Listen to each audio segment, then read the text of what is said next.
8 দিন থাকা হয়েছে। মদিনা থেকে মক্কাতুল মুকাররমা, মক্কায়ও আলহামদুলিল্লাহ বেশ সময় সুন্দর সুস্থতার সাথে আল্লাহ তাআলা রেখেছেন। সব হাজিরা ভালো ছিল। আমরা একসাথে 36 জন ছিলাম। সবাই আলহামদুলিল্লাহ সুস্থতার সাথে ফিরে এসেছে।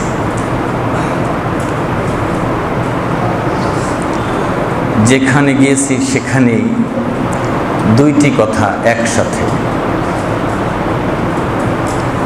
বাংলাদেশ জালিম মুক্ত হয়েছে, শান্তির হাওয়া চলছে। এটা আমি বলিনি, যেখানে গিয়েছি সেখানকার লোকেরা বলেছে। আমেরিকান, নাইজেরিয়ান, সুদানি, আফগানি, পাকিস্তানি, মালয়েশিয়ান, ইন্দোনেশিয়ান, সর্বশেষ যে দেশে গিয়েছি সৌদি আরবের লোকেরা, ওহ এত খুশি, মনে হয় যেন ব্যবসার চাইতে বড় ব্যবসা তাদের হয়েছে। মমিন মমিনের জন্যে, মমিন সবসময় মমিনের জন্য দিলটা কাঁদে। যারা অত্যাচারী, যারা জালিম, তাদের দিল তখনই, তাদের মনটা খারাপ হয় যখন মমিনের কোনো উন্নতি অগ্রগতি দেখে। মহান রবের শুকরিয়া, আলহামদুলিল্লাহ। তা আপনারা সবাই ভালো আছেন?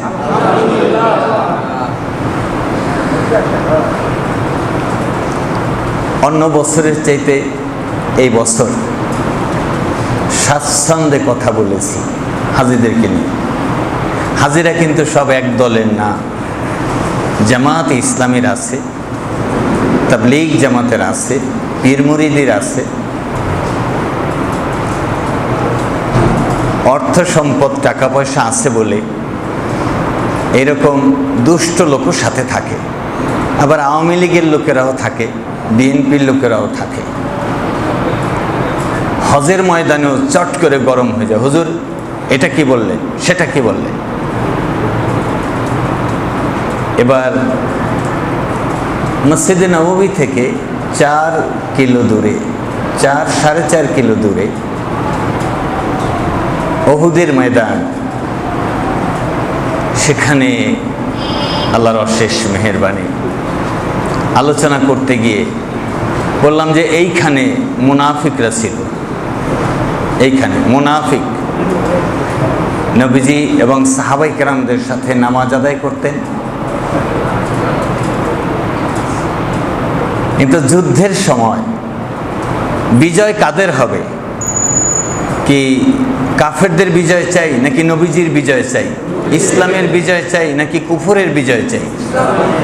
তো এই মুনাফিকরা নবীজির ইমামতিতে নামাজ পড়তেন, কিন্তু বিজয় চাইতো তারা যাতে মক্কা থেকে কাফেররা এসেছে নবীজিকে মারতে, ধরতে, অত্যাচার করতে, ইসলামী রাষ্ট্রকে উচ্ছেদ আর মেচাকার করার জন্যে তাদের পক্ষে ছিল। তারা সরাসরি নামতে পারেনি যারা টুপি জুব্বাওয়ালা, দাড়িওয়ালা, পাঞ্জাবিওয়ালা, তারা যেই পাহাড়ের উপত্যকায়, ছোট পাহাড়ের চূড়ায় তারা দাঁড়িয়ে ছিল আর বলছে যে আমরা আসি, প্রয়োজনে আপনাদের সাথে নামব। আল্লাহ রাসূল যখন মার খেয়েছেন, দান মোবারক শহীদ হয়েছে, তারা খিলখিলায় হেসেছে আর কাফেরদেরকে বলেছে আমরা তোমাদের সাথে আছি, যদি সাথে না থাকতাম তাহলে আমরা মুসলমানদের সাথে থাকতাম। দেখছো তো? এবং মুসলমানদেরকে বলছে আমরা তোমাদের সাথে আছি, দেখছো তো? আত্মীয়তার খাতিরে আমরা নামতে পারিনি, আমরা কাফেরদেরকে সহযোগিতা করিনি। যদি সহযোগিতা করতাম তাহলে নবী তো আজকে আহত হয়েছে, সে ইন্তেকাল করত, সাহাবীরা সব মারা যেত। এ হলো মুনাফিক। কেরা? মুনাফিক, চূড়ান্ত কাফের, চূড়ান্ত কাফের। আল্লাহর কোরআনের ভাষায় তারা যারা আল্লাহর জমিনে আল্লাহর আইন চায় না, চূড়ান্ত কাফের, কাফের তারা। যারা আল্লাহর জমিনে আল্লাহর আইন চায় না। আমি নাম ধরে বলিনি, নাম ধরে বলিনি, নাম নিয়ে বলিনি, আল্লাহ বলেছেন যারা আল্লাহর জমিনে আল্লাহর আইন চায় না, আল্লাহর নিয়ম চায় না, আল্লাহর দেওয়া নিয়ম নীতি অনুযায়ী মানুষ চলুক, এটা চায় না, তারা কাফের। তাদেরকে তওবা করে ফিরে আসতে হবে, ঈমান গ্রহণ করতে হবে, মুসলমান হতে হবে।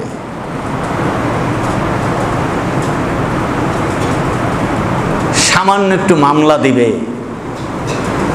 সামান্য একটু বিচার হবে, এই ভয়ে জঙ্গল দিয়ে পালায়, ঠিক কিনা? পালাবারও রাস্তা নাই, নদীতে ঝাঁপ দেয়। এদিকেও রাস্তা নাই, পালিয়ে যাওয়ার জন্য ছদ্মবেশ ধরে। এদিকেও রাস্তা নাই, দাড়ি মুছ কামিয়ে সোজা হয়। এদিকেও রাস্তা নাই, বোরকা পরে পালাবার চেষ্টা করে। এদিকেও রাস্তা নাই, এহরামের কাপড় পরে ওমরার নামে পালানোর চেষ্টা করে, ঠিক কিনা? এ তো মানুষের চোখে ফাঁকি দেওয়া, আল্লাহর চোখে ফাঁকি দেওয়া যায় না। আমরা আয়াত থেকে শুনতে থাকবেন ইনশাআল্লাহ, আল্লাহ কবুল করেন, আমিন।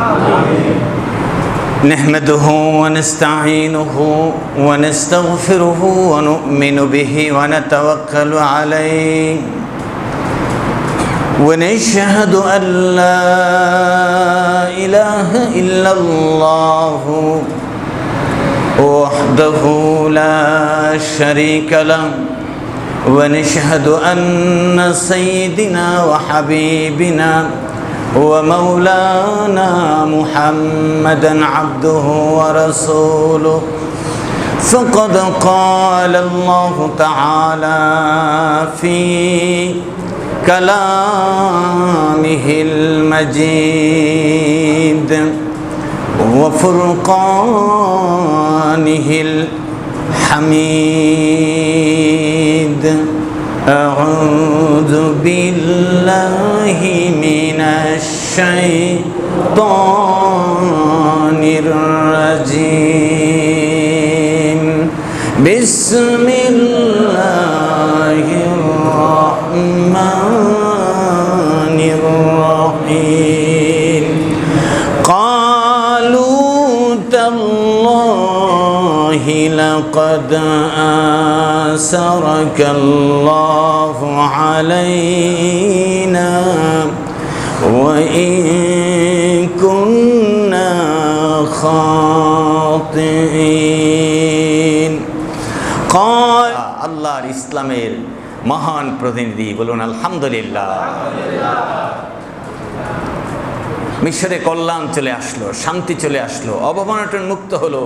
সারা দুনিয়ায় অভাব থাকলেও মিশর হলো খাদ্যে সম্পূর্ণ একটি পূর্ণাঙ্গ দেশ, ইসলামী শাসন ব্যবস্থায় পূর্ণময় ভূমি মিশর। আল্লাহু আকবার। মিশর, সেই মিশর, তার ভাইয়েরা 10 জন কারণে অকারণে যেভাবেই হোক যে জুলুম তারা করেছে মনে আছে, আছে না? মনে আছে। হাজির হয়ে বললেন কি? ক্বালু তাল্লাহি লাকাদ আসারাকাল্লাহু আলাইনা ওয়া ইন কুন্না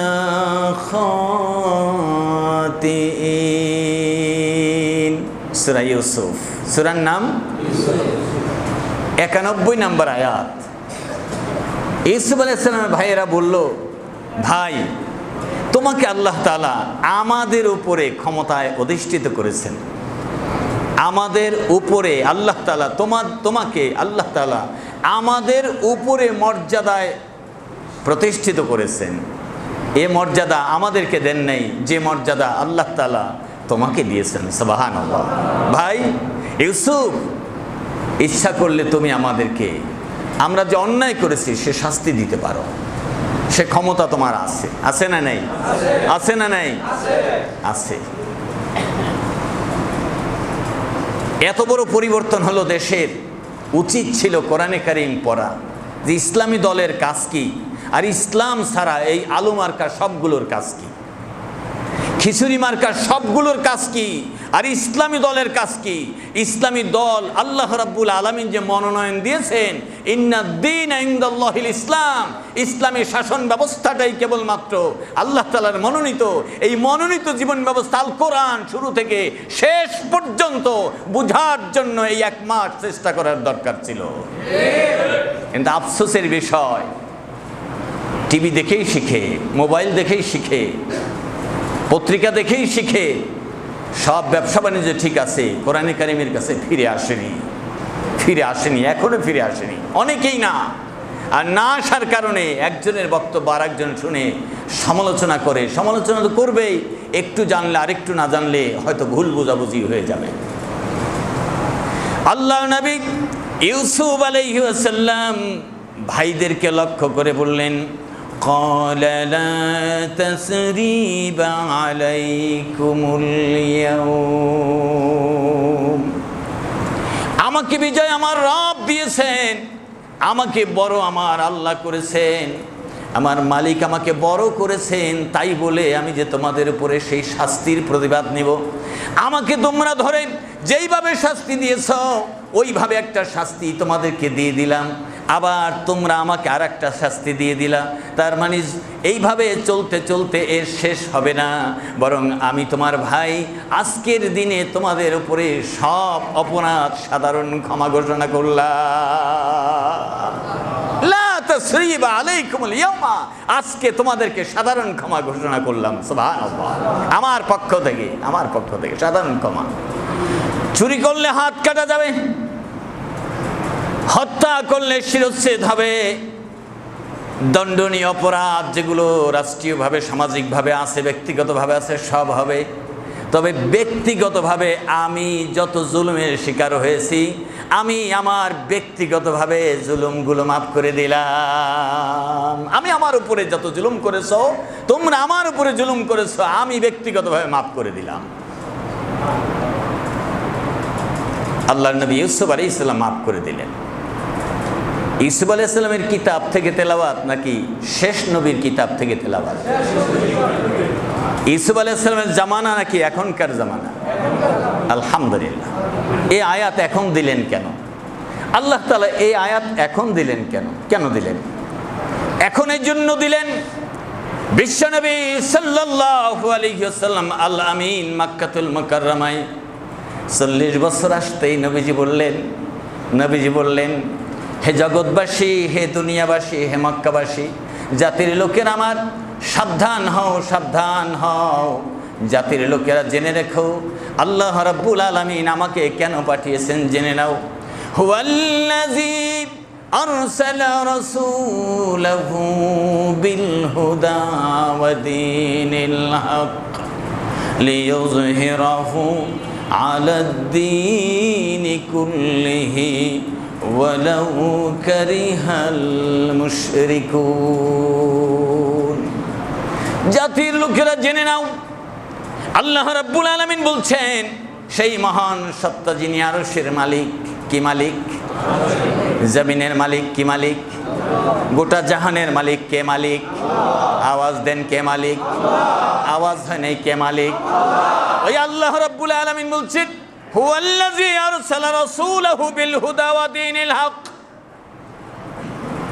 সেই মহান সত্তা, রাজাদিরাজ মহান প্রভু আল্লাহ রাব্বুল আলামিন তার রাসূলকে পাঠিয়েছেন, নাম মুহাম্মাদুর রাসূলুল্লাহ সাল্লাল্লাহু আলাইহি ওয়াসাল্লাম।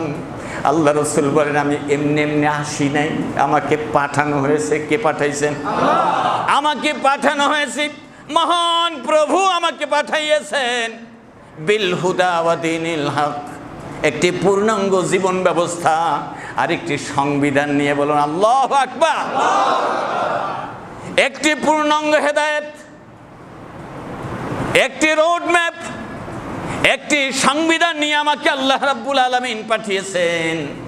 আর আমার কাজ হলো লিইয়ুযহিরাহু আলাদ-দীনি কুল্লিহি ওয়ালাউ কারিহাল মুশরিকুন। এজন্য পাঠিয়েছেন মুশরিকরা যদিও খারাপ মনে করে, মুশরিকরা যদিও পছন্দ করে না, মুশরিকরা যদিও পিরাপিরি করে, মুশরিকরা যদিও হামলা মামলা দেয়, মুশরিকরা যদিও সমালোচনা করে, নবীর কাজ হলো সকল ধর্ম উঠায় দিয়ে, সকল তন্ত্র উঠায় দিয়ে, সকল মন্ত্র উঠায় দিয়ে, সকল আগাছা দূর করে দিয়ে আমি নবীর কাজ হলো আমি যেন আল্লাহর পাঠানো সেই জীবন ব্যবস্থা চালু করে দেই। জীবন ব্যবস্থার নাম ইসলাম। জীবন ব্যবস্থার নাম ইসলাম। আচ্ছা বলেন, আগে ফসল বুনবেন না আগাছা পরিষ্কার করবেন? ফসল বুনবেন না আগাছা পরিষ্কার করবেন? আগাছা পরিষ্কার হয়েছে যেই যেই জায়গায়, ওই জায়গায় ফসল বুনতে হবে। ফসল হল ইসলাম। ইসলাম কায়েম হলে শান্তির অভাব হবে না। খুব লক্ষ্য রাখতে হবে, খুব লক্ষ্য রাখতে হবে ধানের বীজের সাথে আগাছার বীজ যেন রোপণ না হয়। লক্ষ্য রাখতে হবে ফসলের বীজের সাথে যেন আগাছার বীজ বপন না হয়। লক্ষ্য রাখতে হবে টেকনাফ থেকে তেতুলিয়া পর্যন্ত আমার মাতৃভূমি যেন ইসলামের জন্য খোলা হয়ে যায়। কারা কারা রাজি আছেন? আল্লাহু আকবার। আর যারা চান না তারা এই রাত পার হয়ে যাওয়ার পরে সকাল থেকে চাইবেন। কিভাবে চাইবেন? আপনার তো বুঝ নাই। আপনি কোরআন পড়বেন, আপনি আল্লাহ রসুলের জীবনীটা পড়বেন। আল্লাহর রাস্তে অনুরোধ করে বলছি, আল্লাহ রসুলের নবুয়াত পেয়েছেন 40 বছরে, ইন্তেকাল করলেন 63 বছরে। মাত্র 23 বছরের জীবনীটা পড়বেন। 23 বছরের জীবনী যদি আপনি পড়েন, আপনি আল্লাহ রসুলের নীতি নির্ধারণ যে বিধানগুলি আছে এগুলো আপনি জানতে পারবেন। আল্লাহ রসুলের পথ রূপরেখা জানতে পারবেন, তার শাসন ব্যবস্থা জানতে পারবেন, তার দাওয়াতের পদ্ধতি জানতে পারবেন। ও দাওয়াতের পদ্ধতি কোনো পদ্ধতিই না যে আল্লাহ রসুলের পদ্ধতিটা হয় না। রাসূল করিম সাল্লাল্লাহু আলাইহি সাল্লাম জুলুম নির্যাতন নিপীড়নের শিকার হয়েও আল্লাহর নির্দেশ না আসার কারণে কোথাও হিজরত করেন নাই। শেষ পর্যন্ত হিজরতের দিন ক্ষণ ঘনিয়ে আসলো। নবীজি সাল্লাল্লাহু আলাইহি সাল্লাম হিজরত করলেন। হিজরত করলেন তাও দিনে না রাতে? দিনে না রাতে? পরিবেশ ভালো ছিল মনে হয়? ভালো ছিল না। সওর গিরি গুহায়, সওর পর্বতের উঁচু চূড়া 3.5 থেকে 4 কিলো উঁচা। কত উঁচা এই পাহাড়ের চূড়া! সেই পাহাড়ের চূড়ায় উঠেছেন নবী। 3 দিন 3 রাত পর্যন্ত নবীজি খেয়ে না খেয়ে একজন সাথীকে সাথে নিয়ে গুহার ভিতরে আশ্রয় নিয়ে আছেন। কাফেররা তন্ন তন্ন করে খুঁজেছে সব রাস্তাঘাট, কোথায় যেতে পারে সব খুঁজে খুঁজে কোথাও পায়নি। আমার বন্ধুরা, ইসলামের এই দুশমন কাফের, মুশরিক, বেদিন, মুনাফিক, কোরআন ইসলাম বিরোধী, নবী বিরোধী, সাহাবী বিরোধী আছে না নাই? এরা আল্লাহ রসুলকে খুঁজে খুঁজে বের করেছে। ঘরে খুঁজেছে পায় নাই, আত্মীয় স্বজনের বাসায় খুঁজেছে পায় নাই। আমরা দেখেছি অনেক দিন আলেম ওলামা ইমামতি করতে পারে নাই। পারে নাই। পত্রিকা খুললে আপনারা দেখবেন, যদি সার্চ দেন দেখবেন কতজন ইমামের ইমামতি ছাত্র আন্দোলনের সময় কথা তাদের ছাত্রদের পক্ষে বলার কারণে ইমামতি গিয়েছে, যায় নাই। আমার বন্ধুরা, কতজন কতভাবে নির্যাতিত হয়েছে। রাসূল করিম সাল্লাল্লাহু আলাইহি সাল্লামের সাহাবীদেরকে আগে নবীজি হিজরত করে পাঠিয়েছেন, বলছেন তোমরা চলে যাও, গ্রুপ গ্রুপ করে যাও, একা একা চলে যাও, মদিনায় যাবে। মদিনায় কোথায় যাবে? মদিনায় যাবে, আমিও আসতেছি আল্লাহর হুকুম হলে। নবীজি যেই দিন হিজরত করেন ওই দিন রাতের অন্ধকারে হিজরত করেন। দিনে যাওয়ার কোনো পরিবেশ পরিস্থিতি ছিল না। তার মানে দেশের শাসন ব্যবস্থা ইসলামের পক্ষে আর নবীর পক্ষে ছিল না। লোকগুলো কেমন অবস্থা, মূর্তির ভালোবাসাই এত বেশি, আর আল্লাহ রসুলের ভালোবাসা তো দূরের কথা, আল আমিনকে ছুঁড়ে মেরে ফেলে দিবে, নাউজুবিল্লাহ। কোথায় সেই দেবতা, কোথায় সেই মূর্তি, কোথায় সেই ভাস্কর্য? এক মুহূর্তের মধ্যে জাতীয় অর্থ সম্পদ থেকে কোটি কোটি হাজার কোটি টাকা খরচ করে যে মূর্তি বানানো হয়েছে তা ধুলার সাথে মিশে গিয়েছে, ঠিক কিনা? এর খেসারাতের জরিমানা কে দিবে? আমাদের সম্পদ, তিলে তিলে আমাদের ঘাম ঝরানো সম্পদ দিয়ে মূর্তি বানানো হয়েছে, তা ধুলায় মিশিয়ে গিয়েছে, ঠিক কিনা? কেন করলেন? এদেশের সব মানুষ খেয়ে পরে আরামে নাই। এদেশে এখনো ভিক্ষুক আছে, এদেশে অনাহারী আছে, এদেশে এখনো ডাস্টবিন থেকে ক্ষুধার্ত মানুষেরা একসাথে হাড্ডি টোকায় খায়। এদেশে এখনো টোকাই আছে যা সারাদিন সালা পরে থাকা ছাড়া কাপড় চোপড় ওই রকম নাই আছে। অনেক ঋণগ্রস্ত মানুষ আছে, অনেক মজলুম আছে, অনেক মিসকিন আছে, অনেক অভাবী আছে। এখনো হাসপাতালগুলোতে গেলে ঔষধ পাওয়া যায় না, খালি স্লিপ পাওয়া যায়। কি বলেন, কষ্ট না? না কষ্ট। এখনো স্লিপ পাওয়া যায় কিন্তু ঔষধ পাওয়া যায় না। ঔষধ কিনবে কে কিনবে? কার টাকা দিয়ে কিনবে? বরং এই হাসপাতাল বিশাল ভবনের সাথে ঔষধ দেওয়া হয়েছে অথবা দেওয়া হয় নাই, এটা লুটেরা খেয়ে আর এই নিষ্পেষিত গরিব রোগীদেরকে তাদেরকে ছেড়ে দেওয়া হয়েছে, যাও তোমাদেরকে ঔষধ দেওয়া হবে না।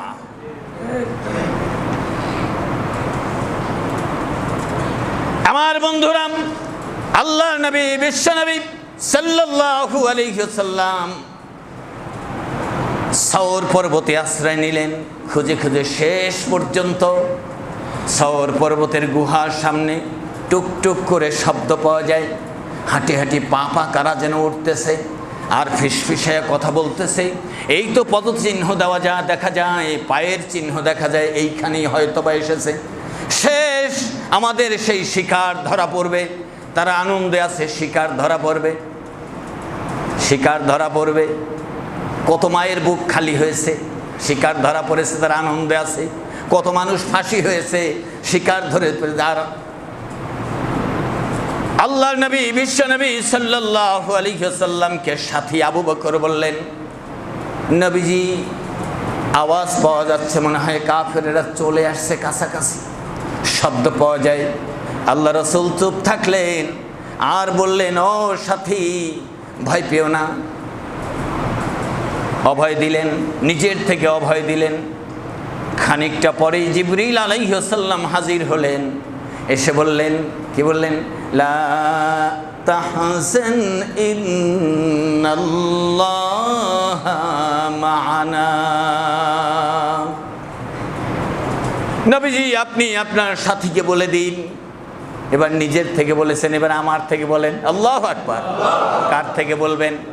আল্লাহ থেকে বলবেন। এবার আমার পক্ষ থেকে বলে দেন, হে নবীজি, আপনি জানায় দিন, ভয় পেও না, ভয় করো না। এই গুহার মধ্যে ভয় পাওয়ার কিছু নাই, তোমরা নীরব থাকো, আমি তোমাদের সাথে আছি। আল্লাহ বলছেন, আমি তোমাদের সাথে আছি। হিজরত করে মদিনায় চলে গেলেন। এরপরে নবীজি মদিনায় রাষ্ট্র কায়েম করলেন। রাষ্ট্রের নাম ইসলামী রাষ্ট্র মদিনাতুল মুনাওয়ারা। বলুন আলহামদুলিল্লাহ, আলহামদুলিল্লাহ। ধীরে ধীরে আয়াত নাজিল হতে থাকলো। বড় বড় সূরা নাজিল হলো। সুদের আয়াত, ঘুষের আয়াত, লেনদেনের আয়াত, বিধিবিধান সব নাজিল হতে লাগলো। ধীরে ধীরে কোরআনে কারিমের প্রায় 25 পারা পর্যন্ত, শেষের নাজিলকৃত 25 পারা আয়াত এই মক্কাতুল মুকাররমা থেকে যাওয়ার পরে মদিনায় অবতীর্ণ হতে লাগলো। মদিনায় ধীরে ধীরে যেই সমস্যা হয় সেই সমাধান কে দিয়েছেন? যেই সমস্যার সম্মুখীন হন সেই সমাধান আল্লাহ তাআলা আয়াতের মাধ্যমে দিয়ে থাকেন। এভাবে আয়াতে কারিমা নাজিল হতে হতে এক পর্যায়ে আল্লাহ তাআলা নির্দেশ দিলেন, আপনি আপনার মাতৃভূমির যেই এলাকায় আপনার বসবাস ছিল, যেইখান থেকে দাওয়াত শুরু করেছেন, আপনি ওইখানে গিয়ে দাওয়াত দেন। সুবহানাল্লাহ। লা ইলাহা ইল্লাল্লাহ, লা ইলাহা ইল্লাল্লাহ,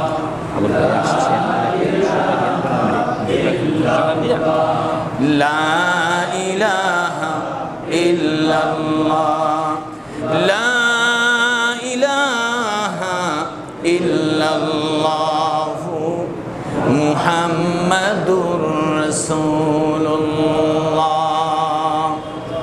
মক্কাতুল মুকাররমায় নবীজি আগমন করলেন 10,000 সাহাবী নিয়ে। কয় হাজার?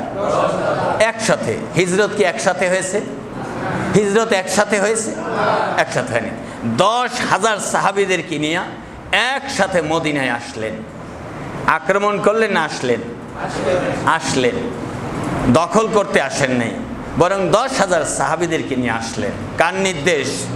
আল্লাহ। 10,000 সাহাবীদেরকে নিয়ে যখন আসলেন, তখন আল্লাহ রসুল সাল্লাল্লাহু আলাইহি ওয়াসাল্লাম আসার অবস্থা দেখেই কাফেরদের পেটের ভাত শেষ। ভয়ে না সাহসে? ভয়ে। ভয়ে প্রকম্পিত মক্কার লোকেরা পালাবার রাস্তা খুঁজতেছে, সব ছেড়ে পালাবার চেষ্টা করছে। রাসূল সাল্লাল্লাহু আলাইহি সাল্লাম বলছেন, সাহাবীরা তোমরা খোঁজ খবর নিয়ে দেখো, বাড়িঘর খালি খালি হয়ে যাচ্ছে, ব্যাপারটা কি? ব্যাপারটা কি? ইসলাম তো শান্তির দিন, পালাতে হবে না, পালাতে হবে না, সব এক জায়গায় থাকতে বলো। এরা ভয়ে কাঁপতেছিল। রাসূল সাল্লাল্লাহু আলাইহি সাল্লামের কাছে খবর আসলো, ভয়ে পালাচ্ছে, আমাদের ভয়ে পালাচ্ছে। এক তো ক্ষমতা, কোনো সম্ভাবনা নাই, কারণ যে জুলুম করেছে সেই জুলুম নিজেদের মনে আছে না নাই? এজন্যই পালাবার চেষ্টা করছে। পালাতে কেউ বলে নাই, নিজেরা পালাচ্ছে। পালাতে কেউ বলে নাই, নিজেরা পালাচ্ছে। শেষ পর্যন্ত রাসূল সাল্লাল্লাহু আলাইহি সাল্লাম বলছেন, সেই আয়াতেই আমি আপনাদের সামনে তেলাওয়াত করেছি। কি বলছেন? রাসূল সাল্লাল্লাহু আলাইহি সাল্লাম বলছেন, ক্বালু তাল্লাহি, হ্যাঁ, জাতির লোকেরা বলেছিল যে আপনি আজকে আমাদের উপরে প্রতিষ্ঠিত, আমাদের চাইতে আপনার সম্মান বেশি। আগেও ছিল, ঠিক কিনা? আগেও ছিল, আগে বুঝে নাই, তা আজকে স্বীকার করেছে। আল্লাহ রসুল বললেন, না, তোমাদের পালাতে হবে না, পালাতে হবে না। লা তাসরিবা আলাইকুমুল ইয়াওমা, আজকে তোমাদের উপর আমার কোনো দাবি নেই, আমি সাধারণ ক্ষমা ঘোষণা করলাম। সুবহানাল্লাহ। তবে এই সাধারণ ক্ষমার আওতা মুক্ত থাকবে 14 জন লোক। কয়জন? 14 জন অথবা 15 জন। এই 15 জন এরা একবারে কালপিট, এদের দ্বারা জাতীয় ক্ষতি হয়েছে, এদের যে আন্তর্জাতিক ক্ষতি হয়েছে, এদের দ্বারা বড় ক্রাইম হয়েছে। এই 14 জন ছাড়া যাবে না। 14 জন যেখানে পাও সেখানে ধরো, যেখানে পাও সেখানে ধরো, হাটে পাও হাটে ধরো, বাজারে পাও বাজারে ধরো, এয়ারপোর্ট পাও এয়ারপোর্ট ধরো, পানিতে পাও পানিতে ধরো, যেইখানে পাও সেইখানে ধরো। এদেরকে যেভাবে হোক সেভাবে হাজির করো, শাস্তি হবেই হবে। আর বাকিরা সাধারণ ক্ষমা ঘোষণা হলো। এটা আল্লাহ রসুল সাল্লাল্লাহু আলাইহি ওয়াসাল্লাম সাধারণ ক্ষমা ঘোষণা করলেন। সবসময় সাধারণ ক্ষমা, এটা ইসলামে বিধান চলে আসছে। আর আমাদের জন্য আল্লাহ তাআলা সুখবর দিয়েছেন, আল্লাহ তাআলা যেন আমাদের যারা যারা অন্যায়ের সাথে সম্পৃক্ত ছিলেন, আল্লাহ সবাইকে মাফ করে দেন, সবাইকে হেদায়েত দান করেন। এদেশের জনগণ সবাই মিলে যেন আল্লাহর এই কোরআনের বিধান মেনে চলতে পারি, আল্লাহ কবুল করেন, আমিন। আর যে বিস্ফোরাগুলো, যেগুলো ভালো হবার নয়, ওদের শাস্তি হয়ে, দৃষ্টান্তমূলক শাস্তি হয়ে ওরা দুনিয়া থেকে বিদায় হয়ে যাক, এইরকম শাস্তি আমরা কামনা করি, আল্লাহ কবুল করে না, আল্লাহ সবাইকে মঞ্জুর করেন, আমিন। আমরা সবাই ইসলামের পক্ষে কতটা আছি আল্লাহ তাআলাকে দেখাবার চেষ্টা করি। আল্লাহু আকবার, আল্লাহু আকবার। আল্লাহ কবুল করে না। আমাদের মাঝে একজন মেহমান এসেছেন। মেহমান আমাকে অবশ্যই ডাক্তার সাহেব আগেই বলেছেন যে একজন মেহমান আসবেন ইনশাআল্লাহ। জি, আপনার এই এলাকারই সন্তান জনাব মোহাম্মদ আবুল হোসেন মীর, নামটা ঠিক বলিনি তো? জি জি, আলহামদুলিল্লাহ। জি ভাই আমাদের সামনে কিছু সংক্ষিপ্ত কথা বলবেন ইনশাআল্লাহ।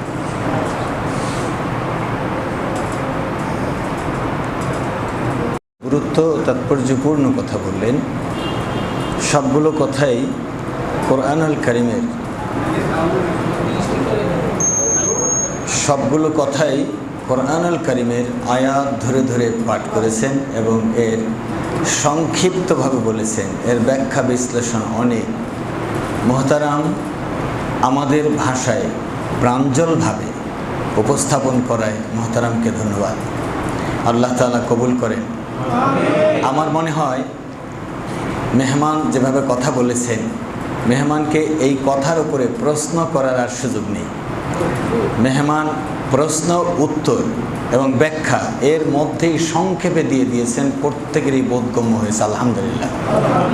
আল্লাহ তাআলা তাকে দীর্ঘ নেক হায়াত দান করেন, দ্বীনের খাদেম হিসেবে মঞ্জুর করেন। আল্লাহ আমাদের সবাইকে যারা জান্নাতের আলা মাকামের পথে চলছে, আল্লাহ সে পথে শামিল করেন। আল্লাহ সবাইকে মঞ্জুর করেন। তো আপনারা মেহমানের বক্তব্য এবং আমার বক্তব্য দোনো বক্তব্যের মাঝে যদি দুই একটি প্রশ্ন থাকে করতে পারেন, যে বুঝি নাই এই প্রশ্নটা, বুঝি নাই এ বিষয়টা আবার বলতে হবে, যদি প্রশ্ন থাকে।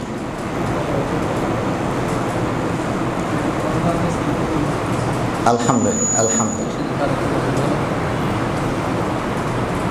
তা আজকে আপনাদের কাছে একটু খুশি খুশি লাগতেছে মনে হয়? জি, খুশি লাগলে কি বলতে হয়? শুকরিয়া দুই ধরনের, মৌখিক শুকরিয়া, আন্তরিক শুকরিয়া। মৌখিক শুকরিয়া আলহামদুলিল্লাহ, আর আন্তরিক শুকরিয়া এটা দেখানো যায় না। অন্তরটা দেখেন কে? আল্লাহ তাআলা দেখেন। যেন অন্তর থেকে হৃদয় খুলে ডান হাত পকেটে দিয়ে আল্লাহর ঘর মসজিদের জন্য উন্নয়নের কাজে খরচ আছে অনেক, ডান হাত বিসমিল্লাহির রহমানির রহিম। আজকে আমিও আপনাদের সাথে শরীক ইনশাআল্লাহ। আগের মতো না, একটু বাড়িয়ে, আগের মতো না, একটু বাড়িয়ে। কত মানুষ জীবন দিয়ে দিল, আল্লাহ